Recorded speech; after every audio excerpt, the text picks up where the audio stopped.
arm was hurting because I was throwing the ball so hard. My second year in the league, met with a guy named Hess. He owns this company called Biometric.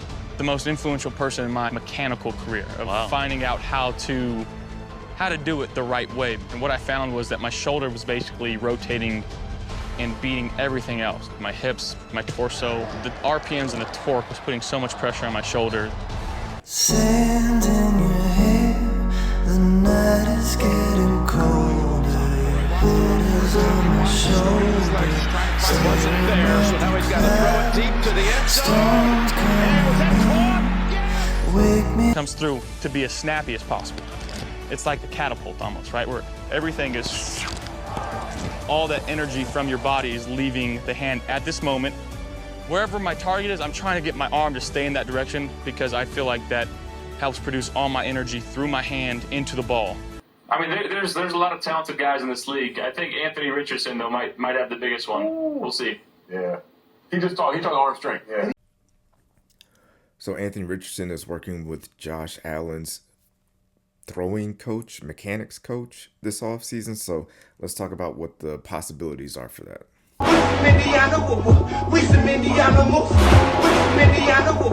We some Indiana moves. I'm an Indiana move. We don't take 1, 2, 3. We make the f***ing rules now. No more talk. Just win. Let's go. Touchdown! I-N-D-Y! Anthony Richardson. So before we get started with this, make sure you guys like the video, subscribe. It really helps the channel out a lot. If you're looking to support the channel and you want to see it do great things, hit that like button and subscribe to the channel. So before Anthony Richardson was drafted, there were a lot of comps for him coming out. The most common one that I heard about him was Cam Newton. But as you know, he kind of got into the NFL and we kind of got to watch him a little bit more. It turned out that Josh Allen was the most accurate comparison for him. And the thing that they have in similar with each other is their size. They're both tall. They're both big guys. Arm strength. If you were to name the top 5 guys with the strongest arms in the NFL, those 2 guys are going to be up there. Mobility, whether it be in the pocket or designed run plays, they're both capable of doing that. And for me, probably the most important comparison between the two is their ability to avoid sacks. Now, Josh Allen has kind of done it better this year, but throughout Anthony Richardson's entire career, like over the last 2 years that he's played, he has done a great job of not taking sacks. Like he gets out of the way. He moves in the pocket to throw the ball and he throws the ball away, or he'll just straight out run the ball, but he rarely just takes bad sacks. And partly because he's so big and he can take the hit and get the ball out, or take the hit and keep moving and all this other things. And that's the same thing with Josh Allen. So he's going to be working with Hess, who is the quarterback throwing mechanics guru that worked with Josh Allen after I believe his first 2 years. Josh Allen started working with him and improved his completion percentage like drastically. Josh Allen's first 2 years in the NFL, he was under 60% completion percentage.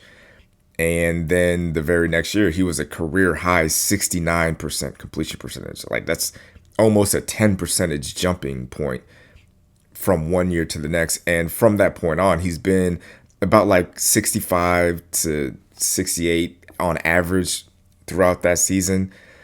Now, Josh Allen for his career has pretty much been a double-digit interception thrower. But this past season, he kind of brought that down. I believe he had less than, I think he had 6 throwing interceptions. So he kind of like is starting to cut some of that stuff out. So yeah, he was able to improve his completion percentage. He still had a turnover problem for a few years, but this past year he really took that down and took that out of his game. So when you take away throwing interceptions and not taking sacks while being the biggest, strongest guy out there and having mobility and the strongest arm, take that. And if we can put that into Anthony Richardson, the sky's the limit. And if you've been watching this channel for a while, if you've subscribed and liked as you should do now, you know that I'm a big Anthony Richardson guy. I believe in this guy. I believe in the talent. I believe in the intangibles. And I believe in Shane Steichen and the system and the team that's built around him as far as like the offensive line and the running game. Now, we have to kind of be prepared to, or we have to know which Anthony Richardson we're getting in year 3. And this is where him being a professional comes in at. So this second season, pre-benching, he completed 50% or lower in the 5 games that he started and finished. So every game that he played outside of the Pittsburgh game, he was like at 75% completion, but he didn't finish that game. But every game he started and finished, he completed less than 50% of his passes. That can't happen. Like you just can't win in the NFL like that. Now, post-benching, 2 out of the 5 games that he played, he had over 60% completion. Now, we've kind of talked about this before as far as like him, his study habits, preparation, practice, being locked in, being, knowing that being the quarterback is the job. Like that is who you are and that's what you need to do.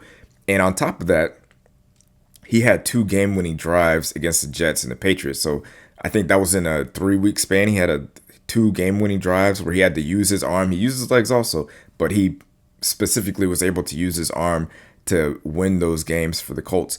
Now,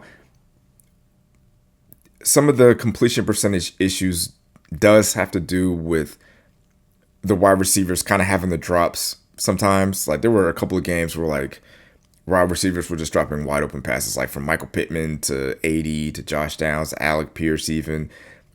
They also, outside of like Josh Downs and AD Mitchell, surprisingly, they're not good as a group when it comes to creating separation. So he doesn't have a lot of space to work with. It seems like all of his throws have to be tight window throws because they're not getting separation and getting wide open. And also, Anthony Richardson and the Colts might have the worst tight end room in the NFL. Like none of those tight ends have been reliable in the passing game. We're going to talk about in a few weeks about the upcoming free agents, but outside of Ogletree, who was good at run blocking, apparently for PFF, he's like top 5 in run blocking for tight ends. He's the only guy I would legitimately want to have back. Everybody else, if they got rid of them, you could justify it. You could justify not bringing any of those guys back. Like, I'm an anti-Granson guy. I feel like every time Anthony tried to get him the ball, it was either tipped, dropped, resulted in an interception. He's just not the playmaker that whatever Chris Ballard sees that he is. Like, he's just not that guy. And he's a free agent this year, so I'd preferably like to see him gone. But like I said, this is all about if Anthony Richardson can go into the offseason and roll over the post-benching half of his season into the offseason, and then you add on having Chris Hess work on his mechanics. And the reason why I'm so sold on Anthony Richardson is if, say, his completion percentage on average, say it's just 55%. He's completing 55% of his passes. Let's say the Anthony Richardson we saw post-benching goes into the offseason healthy, doesn't have a shoulder issue that he has to rehab, can work on his throwing mechanics, go through a passing camp, work with Chris Hess. And let's say everything holds and everything sticks and he becomes, he has like a Josh Allen type offseason where his completion percentage jumps 10 points. So he goes from a 55% completion percentage thrower to a 65% completion thrower.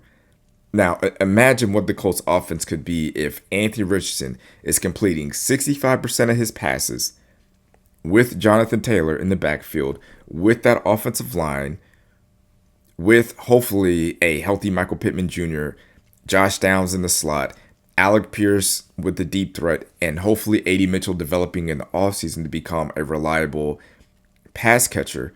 That unlocks everything for Indianapolis. It really unlocks everything for the Colts offense if Anthony Richardson can get his completion percentage to above, not just at 60%, but like to 62 to 64. And then you add on top of that, the fact that he doesn't take a lot of sacks and he doesn't really turn the ball over that much. The sky's the limit. And I would rather him stay here than for us to cut him loose too early and for him to go somewhere else and then figure it out there. Because you can't coach his ability to move in the pocket and avoid sacks. You can't teach his size and his speed, and you can't teach his arm strength. But you can teach accuracy, apparently. Like, some people would tell you that you can't, but it looks like you can. So if you can improve your accuracy by 5 to 10% in one offseason and continue that throughout the season, he becomes, I mean, I don't want to, put out like a bunch of hyperbole, but he becomes a top 10 quarterback.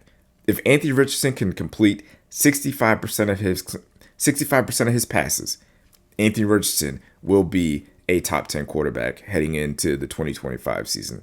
So let me know what you guys think in the comments. Is it possible for Anthony Richardson to improve his accuracy in one offseason? If he does, can Anthony Richardson be a top 10 quarterback? Or are you one of those people who's ready to just move on from Anthony Richardson? Let me know in the comments. I appreciate you guys watching. Make sure you like, subscribe, all that good stuff. Appreciate you. Go Colts. Peace. Thanks for watching, babe. Make sure to like this video and subscribe to the channel.